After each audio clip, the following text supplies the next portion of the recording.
you have a purpose. That word purpose has been sort of commercialized by a certain minister, and it sort of became a trend about 10, 15, maybe even 20 years ago. But it's true. You have a purpose. You exist on this planet for a reason. But what happens when you miss out on that purpose? What happens what you were created for by God to do? Think of all the billions of people that have ever existed. God created you for a specific one-person purpose.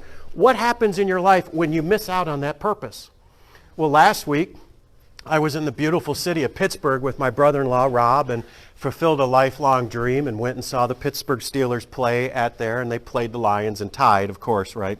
God has a sense of humor. You skip out on church and he makes your team tie the Lions. But anyways, God has his ways, doesn't he? But we were there, and afterwards, I absolutely love the city of Pittsburgh. It's clean, it's safe, it is a beautiful city. They have a lot of pizza places they're known for. And so me and my brother-in-law, after the game, went back out, and we went to this nice little local pizza place. You know, it was a really cool place. And we were sitting there talking to a man, and I was talking to this guy, and he's from Indy, and he was in for the game and everything and stuff. And so we were talking. As we were talking, waiting for our pizza to get ready and come out, this 20-year-old boy, he wasn't dressed like a homeless person, but he was a 20-year-old kid, looked completely normal, had a backpack, everything. He came in, and he asked us for money. And we all three of us kind of looked at each other and thought, what are we going to do here? And my brother-in-law, Rob, is a good guy. He jumped up and said, well, I'll buy you a slice. And he went over to the counter and started buying him a slice. As he said that, the guy from Indianapolis was taking out some money to give to him and realized Rob was going to buy him a slice of pizza and stuff. And as he was about to hand it to him, the guy from Indianapolis looked at him in a little bit of disgust and said, I guess you still want the money, don't you? And this 20-year-old, completely healthy young man looked at him and said, what are you saying? Are you saying I'm sort of a bum? But he took the money and the pizza anyways. And when he said that, I wanted to stand up and yell, yes! That's exactly what he's saying. You are acting like you're in here begging for food and money. You're not homeless. It's obvious. You're not poor. You just think it's easier to grab money off of complete strangers and everything else. That's what you're doing. You're acting like a bum. You have no pride. You have no purpose. We have an entire generation of men. I don't even want to call them that. Let's say males. An entire generation of males who are just like this young man. And it's something that's become a burden for me. And I'm going to use the biblical word or a Christian term and say a burden, a desire. In reality, it's something that is just annoying me to all end. To watch an entire generation of perpetual adolescents who have never grown up, who have never found any reason to exist, who do nothing but take up oxygen and live in their mother's basement. Amen? And the reason? Because they have lost all purpose. Now let me just start as we start today with this. Our one simple truth is this: only Jesus gives purpose. A purpose is something that is unshakable. A purpose is something that never leaves. A purpose is something that is faithful. A purpose in your life is something you can count on. Isn't all of that descriptions of Jesus? Unshakable, never leaving, faithful. And the problem with young men today is they have no purpose because they don't have Jesus. So without a purpose, let me just say this, two things. Without a purpose, we go to the extremes. And there are two extremes that take place when you have no purpose and you have no Jesus specifically. First, there's the extreme of indulgence. This is the indulgence you will find some young men indulging in sex, indulging in drugs. The problem with marijuana, even if as they've legalized it, the problem with marijuana is that it dulls you to your life. It dulls you to your problems, and it also dulls you to fulfill the purpose of your life. And when you have a young man without a purpose, they become dangerous. Testosterone is the most powerful drug on this planet. It's not cocaine, it's not heroin or meth. Testosterone has caused cities to be built. Men went to the moon and took a car with them. Why? To impress girls. Why would you take a car to the moon and golf clubs? The only reason to take a car to the moon is to impress a lady. What did we get out of going to the moon? Nothing. A few rocks and some other things. But it allowed some men to say, I went to the moon. Or allowed some other nerdier men to say, I got that man on the moon. Testosterone is an amazing, powerful drug. It builds cities. It also tears cities down. But when it has no direction, that's why we have a society and that's why we have marriage. Society and marriage are nothing more than tools that direct testosterone in the right purpose. Because when you unleash testosterone with no purpose and no boundaries, it burns cities down. Hasn't that been happening, especially last summer? Without direction, testosterone will burn your city down. With no purpose, it runs rampant. But then there's the other extreme, the extreme passivity. It's often called beta males. You will notice a lot of young men in this generation, I have found that they grow beards.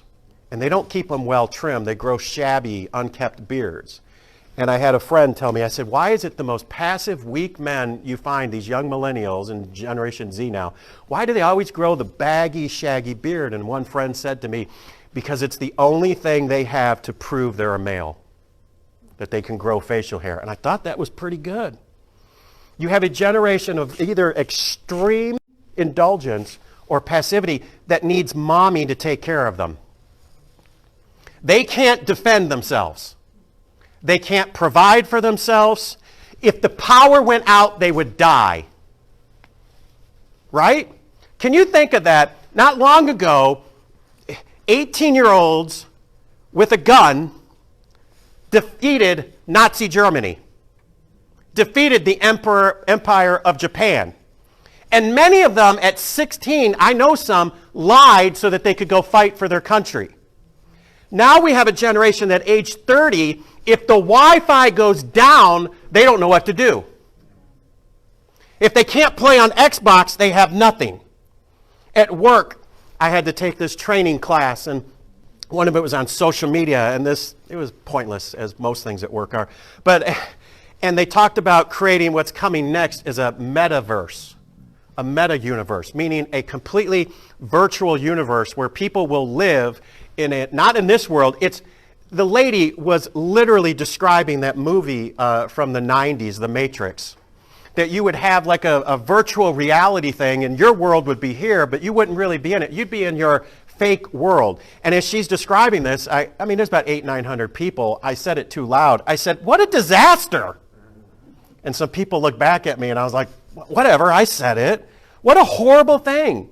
That you can't cope in this world, you have to create a fake world to display it. Look, everyone knows what a man is supposed to be like. Even the beta, trying to be correct and be polite in my terms, but even these men, watch how they draw superheroes. Watch how they create superheroes. They never create a superhero that's got, skinny little arms or out of shape, fat guy who can't do anything. They always draw what?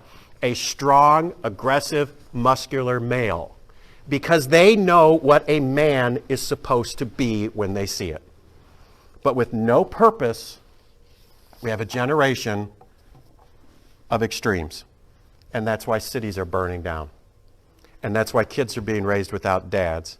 And that's why we have males, not men, why we have males who are in perpetual state of adolescence because they have no purpose. Joshua chapter 3. I like Joshua because Joshua's a man. Joshua's old, but he is not giving up here. In fact, Caleb is even older. Caleb is an old man, and Caleb says when they get to the promised land, see that mountain? That's my mountain. But there's people living in there, Caleb. I don't care. I will kill them all if they don't leave. That mountain is my mountain. Caleb, even older, does not give up. This message that I'm about to preach, I could very easily, and I would like to preach it to a whole bunch of 18 to 30-year-olds, and I would like it to be the purpose of a man. But since there's mixed gender in here, we're going to keep it more diverse. See, I learned a word at work. We're going to keep it more diverse. And we're going to talk about what a person with purpose does, not male or female.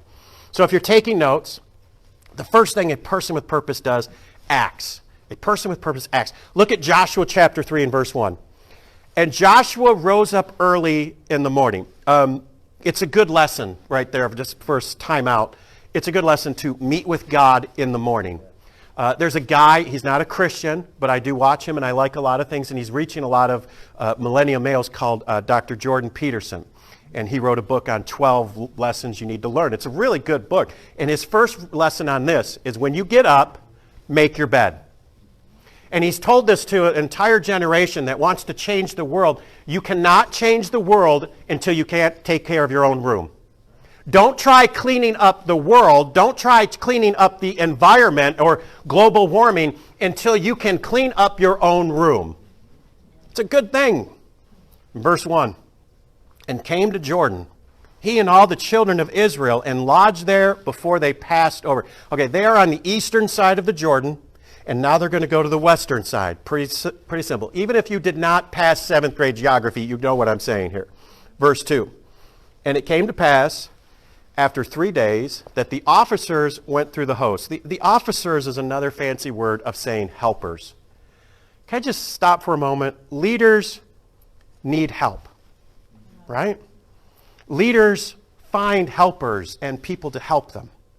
In verse 3, and they commanded the people, saying, when you see the ark of the covenant of the Lord your God, and the priests and the Levites bearing it, then ye shall remove from your place and go after it. This is their purpose. And the people listen. It is amazing. Look, people often wonder, how did Hitler, and I love World War II, and when you love World War II, you have to know way too much about Hitler, okay? But people often ask, how did Hitler get all these people to do these crazy, insane things? It wasn't, he had this beautiful flowing speech, but have you ever heard his speeches? He's always like, nah, nah. It's like, who listened to that insanity?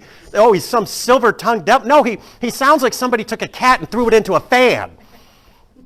But what he did tap into, he tapped into purpose. He tapped into pride in the German people, and he told an entire generation, follow me, and I will restore your pride, and I will give you purpose. This is what Joshua is telling this whole generation that grew up in the wilderness as they come to this.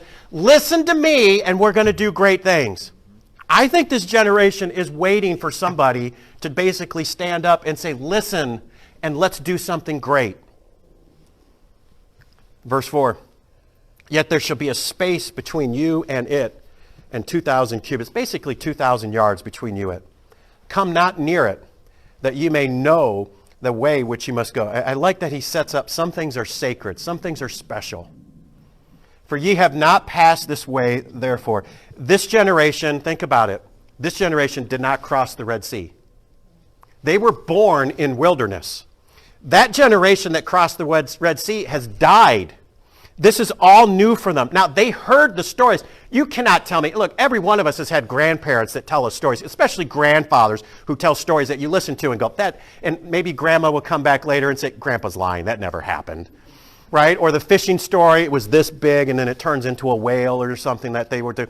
You know that generation constantly, what do you got else to do? There's no Netflix. You're wandering in a desert for a while. You're going to tell stories, and they're going to tell the story about the Red Sea and how the water and the Egyptians coming and everything. They heard that. Now it's this generation. They're coming up against really a harder to cross river, and it's now their purpose and their turn to take the promised land. Verse 15. And the feet of the priests that bear the ark were dipped into the brim of the water. For Jordan overflowed all its banks at the time of the harvest. Not only do they have to cross the Jordan, but they're crossing it during flooding season. And so the river is moving fast. If you know anything about rivers, you know that it only takes a couple inches of fast-moving water to knock you down. This is a whole river at flood season. And who's carrying the ark? The priest. I want to know what's going on in that guy's mind. The first guy, as he steps out and is about to put his foot into the water, going, all right, God, what's going to take place? You know, it doesn't take a lot of faith to be the last person in this line. right? To be the last person all the way at the back of the line, it takes very little faith. You know, they're looking over, what's going to happen? Because if the priest drowns and gets carried off and the ark goes, you go, well, that didn't work.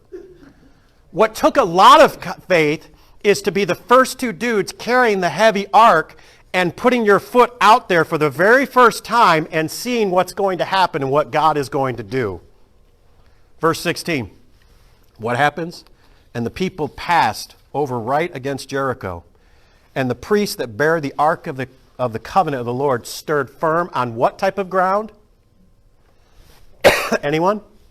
What kind of ground was it? Dry. It was not only was it did the water part, but the water, after it parts, the ground is perfectly safe to walk through. It wasn't mud, it wasn't gunk, it wasn't anything. Can you imagine right now if you drained the Detroit River? By the way, not a river, it's a strait. Whoever named that doesn't know anything about geography. The Detroit River is just a strait. But could you imagine if you took all the water out of the Detroit River, what would be down there? All the dead bodies, right? All the sludge. It would be a nightmare to walk from here across to Canada because there'd be sludge. This river dries up and it's completely dry. Firm on dry ground in the midst of the Jordan, and all Israelites passed over on dry ground until all the people were passed clean over the Jordan.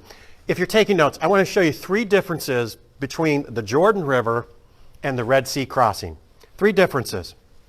First, the Red Sea, Moses was first. In the Jordan, what went first? The ark went first. The Red Sea, they followed a man, right? They followed a man, Moses, into it. Joshua didn't lead them, did he? But in the Jordan, they followed a covenant. There's a great lesson in there. And it's that don't be focused on people. Don't be focused on a man. Don't be focused on an individual. Focus on your covenant with God. And for us, that is through Jesus Christ. Our focus needs to be on Jesus, not a person. Why? Because people will let you down. They will shatter your faith if your faith is in a person. Second difference. In the Red Sea, the army was behind them. In the Jordan, the army is in front of them. The Canaanites aren't just going to give up. They're not going to just cross the river. We know that with the story of Jericho. They don't give up. They seal themselves off. They defend their homes. There's a lesson here. And I hope I can express this correctly and not use a metaphor some of you ladies might not understand. The lesson here is go on the offense. The aggressors set the tone for the story. Be aggressive in what you do. One of my favorite things to do, I've got three great titles. I love pastor, I love dad, but my third favorite title is coach. And I loved coaching football. And I'm going to do that again one day. And I particularly loved coaching junior high football. And I loved coaching defense. And I would tell my junior hires, and we would do this, we blitz every down. We didn't blitz everybody, and those junior high boys ate that up. You got tired of hearing me cough? Mm-hmm. Now, if I die, you'll know it's poisoned. But anyway. But I would blitz them on every down, and I told them, we will set the tone of who's aggressive. You can play defense, but you can still play it aggressively. And you know what? In our life as a believer in Jesus Christ, as a church, we've made some big mistakes. And one of the things I think we've made is we have been defensive. We have taught a generation, and I did this as a youth pastor, we taught a generation about abstinence. We taught them about sobriety. And I even did this. I taught them the dangers of materialism and treated it just like a drug, and it is. And taught them celibacy and sobriety and all these other things. You know what? That was a huge mistake. Huge mistake. We should have just taught them about Jesus. We should have blitzed them with Jesus. Instead of sitting back and waiting, and I can't stand woe is me, but instead of sitting back and going, oh, everything's horrible. No, we have Jesus. We have the King of Kings, the Lord of Lords. You say, well, Pastor, everything looks horrible and it looks like the world isn't horrible. God is still in control. Jesus is still on the throne. And one day the clouds are going to part and he's coming back for us. And then 7 years later, we're coming back with him. Stop being so passive. Blitz with Jesus. And lastly, Moses was on both sides. The ark stayed right in the middle. You look at Exodus chapter 14 when they crossed over. Moses was at the beginning and then Moses was at the end. He obviously crossed over. Here, though, the ark stayed right in the middle and everyone passed right by it as those priests for days had that ark. I wonder what people said as they walked by them. I'm sure somebody said thank you. I'm sure somebody said something. I'm sure some junior high boy said something snide and he got smacked in the back of the head by his mother, right? I don't know what they said, but what would you say to somebody who is basically providing for you? The Jordan is harder to cross. Look at verse 17. And the priests that bear the ark of the covenant of the Lord stood firm. Man, if there's anything you get out, that is a great phrase for you to take today. In the midst of a river that is being held back by God, that could be let go at any moment and you could die, in the midst of going into something new and you're just following God because you're doing your purpose, stand firm on dry ground. In the midst of Jordan and all the Israelites passed over on dry ground. How many times does that say that? Dry ground, dry ground. Do you think God is trying to tell us something? Until all the people were passed clean over to Jordan. There's a parallel I see in that verse. It's just my own opinion. And it's Psalms 23. Yea, though I walk through the valley of the shadow of death, I will feel no evil. For thou art with me, thy rod and thy staff comfort thee. How is that not what they were doing? Walking down and seeing that river and seeing that water. You know, some fishes probably swam up to the edge and were looking at them. You've been to an aquarium. Instead of you being at an aquarium, you are the aquarium to the fish right now. I'd like to give you this thought. In the middle of the sea, God is with us. That's a great encouragement today if you are going through the sea of a disaster. To see the ark right there in the middle with you keeps you moving. Because people with a purpose, even though they have to walk through a valley of death, even though they have to walk through a tragedy, keep moving. Why? Because he's with us. Number 2, or Roman numeral 2, a person with a purpose remembers. Go over to Joshua 4 now. This is our theme verse for the day, but I used this verse when I did a Saturday night many, many years ago. I did a Saturday night service geared towards young people. Verse 4, and the children of Israel did so as Joshua commanded, and took up 12 stones out of the midst of the Jordan, as the Lord spake unto Joshua according to the number of the tribes of the children of Israel, and carrying them over with them into the place where they lodged, and laid them down. God wanted this generation and the next generation to know exactly what he did. They pick up these rocks that are at the bottom of the river, right? And they carry them over and they put them on the other side and they make a monument. Basically, as they get over there, what Joshua is telling this generation, it's your turn. This is your turn and your opportunity. You know, one day, this whole thing called Christianity has to be turned over to the next generation. One day, somebody said this once and it was scary. One day a millennial is going to be president. You think we've had some nutcase presidents lately. Can you imagine that one of these little millennials is going to be president one day? That's just traumatic to me. But anyways, one day a Gen Xer is going to be president, and then the world will see what the greatest generation is really like. But one day it's going to be turned over. And I don't think they're ready. And I mean, 2 things. One, I don't think they're ready because I don't think they've been trained. They're not ready, but the reason they're not ready is we've allowed them to not be ready. Talking before the service about young men who are 20-some years old who don't have jobs. And it's not because they're going to college full-time. I get that. You go to college full-time, you maybe don't have, okay, I get that. That's acceptable.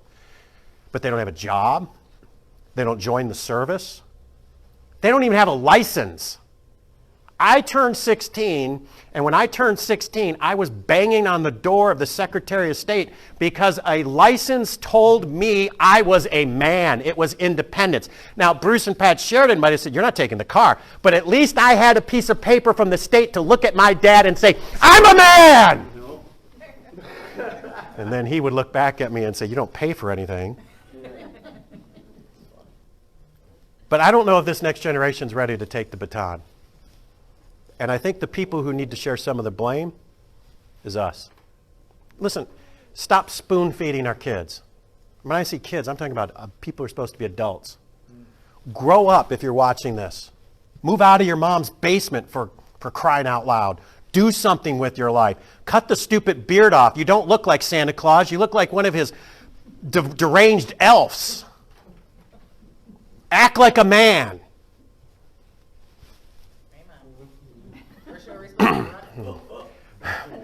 Verse 9, something odd happens. Look at this. And Joshua set up 12 stones of the Jordan. Okay, but where? In the place where the feet of the priests bear their ark of the covenant stood.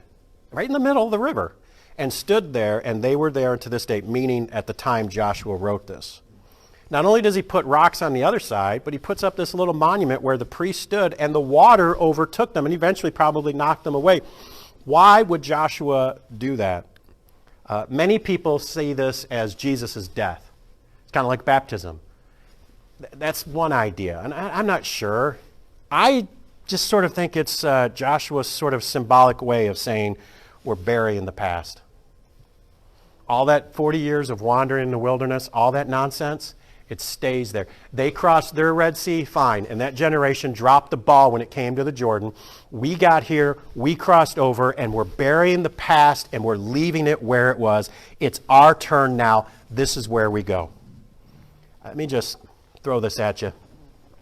Never forget failures. It's one of the worst advice anybody could ever tell you. Just shake it off.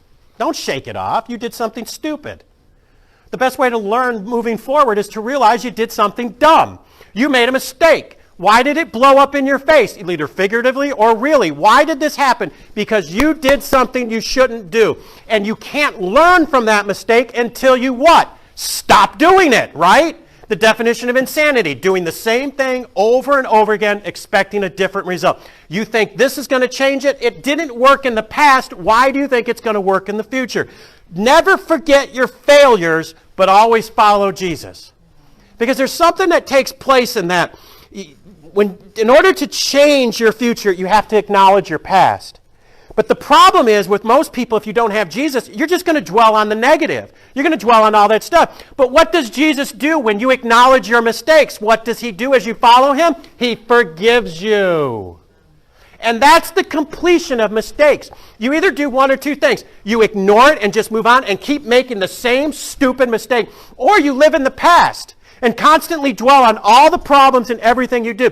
But when you have Jesus, you acknowledge your past. Isn't that what a Christian does? That's how you got saved. The first thing you did is had to say, I'm a screw-up, I'm a sinner, right? You acknowledge your mistakes, and then Jesus gives you a future and a purpose for the future. And when you make those mistakes and bad things happen, God has a unique way with that. God turns tragedy into ministry. That horrible thing that you went through, that horrible situation that took place, you struggle with maybe a son or a child that got on drugs. You know what? God turns that issue and that problem, and now you have an opportunity to minister to other people. You got sucked up into alcohol and became an alcoholic. Well, who ministers to alcoholics the best? Former alcoholics or current alcoholics, however terminology you want to use. You lose someone you love. Who ministers to widows the best? Other widows. You go through a tragedy and an issue. God takes the thing that you're praying for him to take away, and God says, no, I'm not taking it away. Because this issue that you're struggling with, this is your new purpose. This is your new ministry. And the third thing that people with a purpose do, people with a purpose, a person with a purpose has a future. People with no future, if you don't have a future, burn everything down. Who cares if it's destroyed? If you don't have a future, then get high. If you don't have a future, then why not steal? If you don't have a future, why bother working and saving? If you don't have a future in front of you, why move out of your mother's basement? There's no reason to it, because with no purpose, you have no future. Look at verse 20. This is a great passage of Scripture. And those 12 stones, which were took out of the Jordan, did Joshua pitch in Gilgal. In verse 21. And he spake unto the children of Israel. He tells them, why did I do all this? Saying, when your children shall ask their fathers in time to come. These are kids that were born inside the promised land, right? When they ask, why are these stones here? What is the meaning of these stones? This is what you're going to tell your children, he says. Israel came over this Jordan on dry land. Notice that, dry land. How many times could you underline that? For the Lord your God dried up the waters of Jordan before them, until you were passed over, as the Lord your God did to the Red Sea, which he dried up before them, before us, until we were gone over, that all the people of earth might know the hand of the Lord. That is the entire purpose of your life. That it is mighty. Not only is God strong and powerful and can he do good things, but listen, that ye might fear the Lord your God. How long? Forever. Always. Verse 23, I think, finally took the sting out of the Red Sea generation. The generation that completely dropped the ball and for 40 years wandered in a desert, and they just watched their friends die and die and die and die. And God said, all of you are going to die off, and not one of you is going to set foot in the promised land. But verse 23 basically takes the sting out of it, and they basically say this: we are finally taking and doing what the previous generation didn't do, because our future is bright as we follow the Lord. You want to kill a bad memory?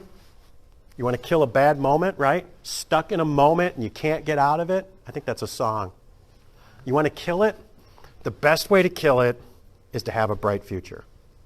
You know, it's amazing that time, you know, the expression time heals all wounds. But time does, right? There's somebody that you were probably just so adamantly angry with, rightfully so. A couple years go by, you kind of cool off on it, right? Time can make tragedy, right? That's the old comic definition. Tragedy plus time equals comedy, right? Like you can joke about the Kennedy assassination and stuff like that eventually. Can't we? All right, well, okay, the Lincoln assassination. That's funny. None of you were alive then, right, Tony? None of you were alive then and stuff. So we can joke about the Lincoln assassination, and eventually somebody will probably make jokes about 9/11, a generation that didn't know it and stuff like that and everything. But as time goes by, you sort of seem to, the edge gets taken off some of these horrible things, right? That's what it is with Jesus. As time goes by, he gives us a future. You made a mistake 1 year, 5, 10 years in the past. But you know what? You're going to have victory in the future with Jesus. Senior citizens, you know who you are. If you got an ARP card, let me ask you this. Joshua sets up this monument. Joshua's an old man, by the way. He's not a kid anymore. He sets up this monument and basically says, this is what we did for the Lord for the next generation. What's going to be your monument that you leave behind? One of the worst things you could leave behind is money, possessions. May I suggest to you that whatever you have, give it away before you die. And don't leave it to any of your heirs. Let them fight for themselves. I would like to suggest you give it to me, but that's a different story. No, I'm not that kind of preacher. The worst thing you could leave behind is, as your monument, is just money and possessions. You know what the best thing you could leave behind is? That you love Jesus. That even until the end. Look, you can serve God for 80 years, right? You served Jesus for 80 years and your kids know it. But the last 5 years of your life, you went crazy and did some stupid stuff and you gave up on God. What do you think your kids are going to remember? They're going to remember the 80 years? Maybe, but they're going to probably remember the 5 years more than anything. So let me give you these three as we end. 3 principles of purpose. Number 1, it starts with Jesus. Everything starts at the cross. That's why our church is called Cross Creek. It's kind of, the creek is baptism, but the cross is Jesus. Everything starts with Jesus. You need to know Christ as your personal Savior. You are a sinner separated from God, but God loved you so much He sent Jesus to die on the cross and to be your payment for your sin. And if in childlike faith you accept Christ and you ask Jesus to save you, He is so faithful and good, He will save anyone. Amen?